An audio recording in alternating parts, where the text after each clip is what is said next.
দর্শক আসসালামু আলাইকুম। আমি ডাক্তার আহমেদ নাজমুল আনাম, শিশু কিশোর নবজাতক এবং শিশু হৃদরোগ বিশেষজ্ঞ। পবিত্র ঈদ উল ফিতর এই দিন আপনাদের সবাইকে ঈদ মোবারক জানাচ্ছি।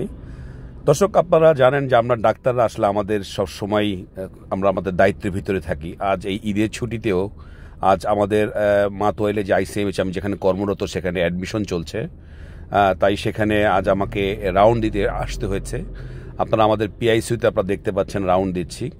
সাথে আমার যে জুনিয়র ডাক্তাররা রয়েছেন তারাও নিবেদিতভাবে চেষ্টা করছেন।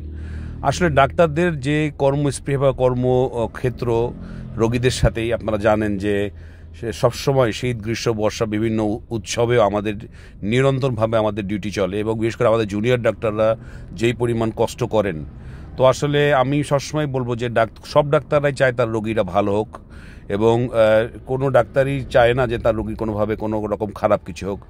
আসলে আমাদের এই কর্মস্পৃহাকে সবার উচিত, আমি মনে করি সবাই উৎসাহ দেওয়া। ডাক্তাররা তাদের নিজের পরিবার ছেড়ে এই বিশেষ দিনগুলোতেও হাসপাতালে ডিউটি করতে হয়। সুতরাং আপনারা বুঝতে পারছেন যে আপনাদের উৎসাহ উদ্দীপনায় কিন্তু আমরা এগিয়ে যেতে পারি, আপনাদের আরও ভালো চিকিৎসা দিতে পারি। তো ঈদ উল ফিতর এই দিনে আজ আইসিএমএইচ মাতোয়াইল থেকে আমি আপনাদের সবাইকে আবারও স্বাগত জানাচ্ছি। সবাইকে ঈদের শুভেচ্ছা। আমি দোয়া করি প্রতিটা বাবু যেন সুস্থ থাকে। আজ ঈদের দিনে এই বাবুগুলো বিছানায় শুয়ে আছে, আমাদের খুবই মন ভারাক্রান্ত।